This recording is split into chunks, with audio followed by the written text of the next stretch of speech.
Hello दोस्तों, मैं हूं आपका दोस्त अजय खरे और आप देख रहे हैं आपका अपना चैनल मैं भारत हूं। हेलो दोस्तों, कैसे हैं आप सभी लोग। उम्मीद है आप सभी लोग स्वस्थ होंगे। तो दोस्तों, अब हम मंगलनाथ मंदिर से पहुंच गए हैं हरसिद्धि माता मंदिर।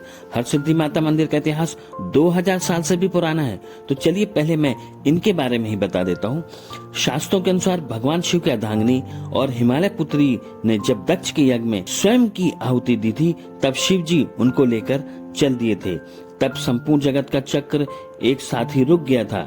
तब भगवान विष्णु ने सती माता के अंगों को अपने चक्र से कई टुकड़ों में बांट दिया। यही 51 टुकड़े अलग अलग स्थानों पर गिरे और 51 शक्तिपीठों के रूप में स्थापित हुए, जिनमें से 13वां हिस्सा, जो कि बाएं हाथ की कोहनी थी, को माता हरसिद्धि के रूप में ही जाना जाता है।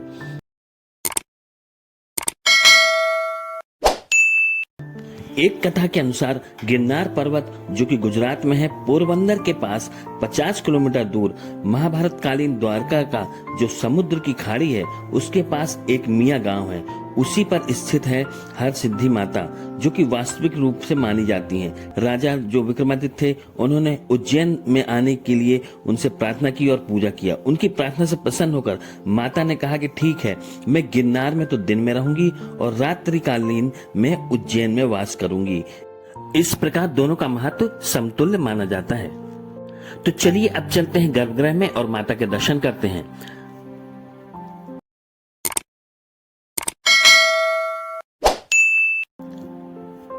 माता के दर्शन के लिए यहाँ फोटो और वीडियो अलाउ नहीं है। देखिए माता का कितना अनुपम रूप है। यहाँ हरसिद्धि माता श्रीयंत्र में विद्यमान है और यही श्रीयंत्र इनकी छत पर भी बना हुआ है, जिसमें 51 शक्तिपीठों के साथ उनके बीज मंत्रों के साथ ऊपर पूरा चित्रावली बनी हुई है। साथ में ही महालक्ष्मी और महासरस्वती जी भी विराजमान हैं। साथ ही परकोटे में ही 84 महादेव मंदिरों में से एक श्री काकोटेश्वर महादेव भी विद्यमान है। आपको बताता चलूं कि महाराजा विक्रमादित्य माता के परम भक्त थे और उन्होंने अपने जीवन काल में 12 बार अपना सिर माता को अर्पण किया। 11 बार माता ने उनके सिर को वापस दिया और उनको जीवन दान दिया। 12वीं बार जब सिर वापस नहीं आया तो उनका जीवन काल समाप्त हुआ और इस प्रकार महाराजा विक्रमादित्य ने 120 साल राज किया। इसमें उन्होंने अनेकों सिद्धियां प्राप्त की, जो आज तक कभी किसी को प्राप्त नहीं हुई। इसमें से उन्होंने अगिया, बेताल और समस्त लोगों की सिद्धियां प्राप्त की। इस प्रकार वे एक चक्रवर्ती राजा कहलाए। उन्होंने अपने जीवन काल में ये स्तंभ बनाए, जो कि नर नारी का प्रतीक है, जिनको आज शिव और पार्वती के नाम से जाना जाता है। जैसा कि आप देख रहे हैं, इनमें शिव में 501 और पार्वती में 500 दीप प्रज्वलित करने की क्षमता है। इस प्रकार 1001 दीप इसमें प्रज्वलित होते हैं। देखिए कितना मनोरम दृश्य है। आइए हम पहले इसका आनंद लेते हैं, फिर अपनी कथा को आगे बढ़ाते हैं। कई कथाओं के अनुसार तो हरसिद्धि माता को महाकाल के अनुरूप या उनसे भी ज्यादा शक्तिशाली माना गया है। इन 1001 दीप जलाने के लिए सभी भक्त ही अपना दान करते हैं। कोई अलग से इसमें दान नहीं आता है और कई लोग तो अपना नाम पहले से लिखवा लेते हैं या पहले से नवरात्रि में करेंगे, कब करेंगे तो उस दिन का उनका निश्चित होता है। साथ ही इसमें लगभग 60 से 70 लीटर तेल लग जाता है।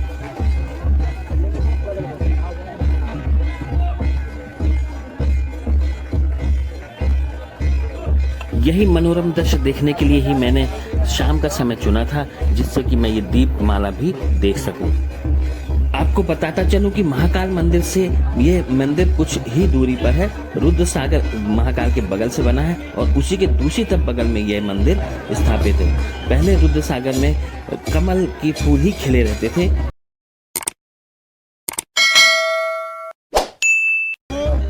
आपको जानकारी दे दूं कि 17वीं शताब्दी में होलकर राजाओं ने भी इसके पुनर्निर्माण में अहम भूमिका निभाई राजा विक्रमादित्य के बाद, और 19वीं शताब्दी में भी अंग्रेजी शासनकाल में इतिहास के पन्नों पर भी मंदिर के भव्य पूजन की व्याख्या दी गई है। स्कंद पुराण और शिव पुराण में भी इसका उल्लेख मिलता है। भारत देश में हुए अनेक आक्रमण ने इस मंदिर को भी क्षति पहुंचाई। बाद में मराठाओं ने, होलकर राजवंशों ने 1223 में उज्जैनी के हमले बहुत ज्यादा हुए थे। उसके बाद उन्होंने इसे पूरी मराठा शैली में इसका निर्माण करवाया। जैसा कि आप इसकी प्रांगणों में देख भी रहे होंगे, कई बुर्जों में देख रहे होंगे, मंदिर की शैली में देख रहे होंगे, द्वीप की शैली में देख रहे होंगे, और इसमें इनकी महत्वपूर्ण भूमिका रही।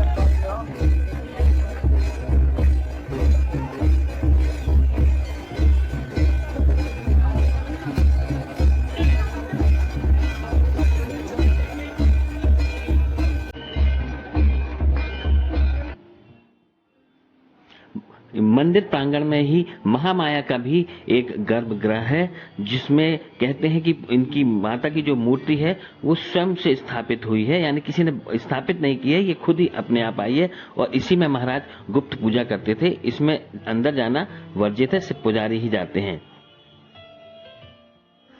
तो दोस्तों, आपको ये जानकारी कैसी लगी अपना कमेंट्स करके जरूर बताएं और लाइक करें, साथ ही लोगों को शेयर करें, ज्यादा से ज्यादा जानकारी लोगों के पास तक पहुंचे। और अगर आप चैनल पर नए हैं तो सब्सक्राइब कर लीजिए, जिससे मेरे आने वाले वीडियो भी आप देख सकें। और डिस्क्रिप्शन में भी आपको लिंक दिए हुए हैं, जो मेरे पिछले वीडियो भी आप देख सकते हैं। तो दोस्तों, बहुत बहुत शुक्रिया आपका यहाँ तक वीडियो देखने के लिए। अब मिलते हैं नेक्स्ट ब्लॉग में। नेक्स्ट ब्लॉग में मैं आपको दिखाऊंगा भर्तृहरि की गुफाएं, जो कि राजा विक्रमादित्य के ही भाई थे और उन्होंने अनेक सिद्धियों के लिए वो प्रसिद्ध थे। वो गुफाएं मैं आपको दिखाऊंगा। चलिए मिलते हैं। थैंक यू, शुक्रिया। जय हिंद, जय भारत।